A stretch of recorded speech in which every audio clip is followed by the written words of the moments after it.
அதேமாரி இப்ப இந்த வீடு கட்டும்போது, புதுசா ஒரு வீடு கட்டுறாங்க. வீடு கட்டும்போது கூட இந்த வாஸ்து சாஸ்திரம்லாம் முஸ்லீம்கள் பார்க்குறாங்க, செய்றாங்க. இது இஸ்லாத்தினுடைய அடிப்படையில கூடுமா சார்? இதுவும் கூடாது. ஆனா இதுவெல்லாம் பிற மத கலாச்சாரம் ஊடுருவனே தான். ஏன்னா பல்வேறு சமயத்து மக்கள் வந்து வாழ்ந்துட்டுருக்குறோம். அதேபோல் நம்ம முஸ்லீம்கள் எல்லாம் வேறு சமயத்தில் இருந்து இஸ்லாத்துக்கு வந்தவங்க தானே. எல்லாம் இந்த நாட்டுக்காரவங்க தானே. எல்லாம் அண்ணன் தம்பிகளாக வாழ்ந்தது தான். எல்லாம் முந்தின முன்னோர்கள். ஆமா, தலைமுறையில் சில பேர் இஸ்லாம் வந்துட்டாங்க, சில பேர் வரலை. அதான் மாமா மச்சான் உறவுன்னு தான் சொல்லுவாங்க. ஆமா. என்ன சும்மா வார்த்தையா வரல. உறவு முறை அப்படிதான். உறவு அப்படியே போயிட்டே இருந்தேன்னு வச்சுக்கிறேங்க. மாமா மச்சான் போய் தான் நிற்கும்.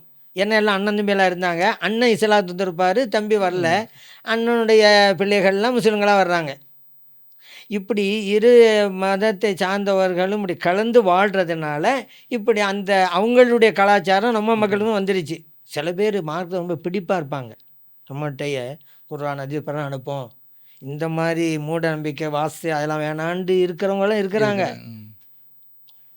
இன்னும் சில பேர் இருக்கிறாங்க, வாஸ்து பார்க்க மாட்டாங்க. இந்த புதுசாக கட்டணம் கட்டும்போது அந்த கொத்தனார்கள்லாம் ஆரம்பிக்கும் போது கோழியை வந்து அறுத்து ரத்தம் பலி கொடுப்பாங்க. ரத்தம் பலி கொடுத்தா தான் எந்த ஆபத்தும் இல்லாமல் கட்டணம் மேலே ஏறும் அப்படின்னு நம்பிக்கைலாம் இருக்குது. நம்மகிட்ட வந்து சட்டம் கேட்பாங்க, அதற்கு இந்த மாதிரி கோழி பலி கொடுக்கணும்னு சொல்கிறாங்களே எப்படி?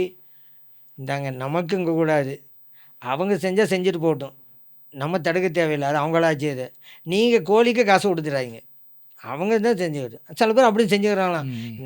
நீங்கள் ஒன்றும் தர வேணாம் பாய், நாங்கள் எங்களுடைய பாதுகாப்புக்கு தான் செய்கிறோம், நாங்களே செய்கிறோம், எங்களுக்கு உயிர் பாதுகாப்பு வேணும்ல அப்படின்னு சொல்லி அவன் நீங்களாச்சும் அப்படி செஞ்சுக்கிடலாம்.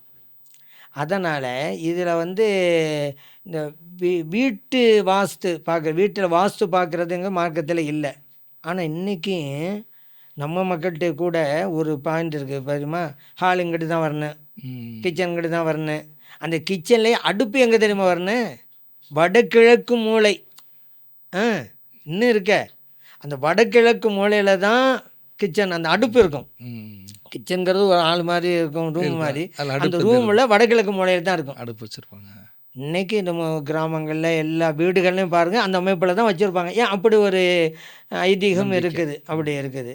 அப்படிலாம் கிடையாது. நமக்கு என்ன வெளிச்சம், காற்று, அந்த மாதிரி அமைக்கலாம். ஹால் இங்கே வைப்போம், அங்கே தான் வெளிச்சங்கிட்டு வரும். அடுப்பாங்க இங்கே வைப்போம், அப்போ தான் இந்த புகை அது இதெல்லாம் வெளியேறும். அந்த மாதிரி வைப்போம். அந்த சுகாதார அடிப்படையில் நினைக்கலாமே தவிர ஜாதக அடிப்படையில் இந்த இந்த வலது பக்கமாக இது வந்தால் தான் நல்லது, இடது பக்கம் வந்தால் தான் இது நல்லது, தெற்கு பக்கமாக தான் அது வரணும், வடக்கு பக்கம், இந்த மாதிரி பார்ப்பது என்பது ஈமானுக்கு மாற்றமானது, ஈமானுக்கு முரணானது, ஈமானுக்கு பலவீனத்தை உண்டு பண்ணிவிடும். இந்த எண்ணம் கூடாது.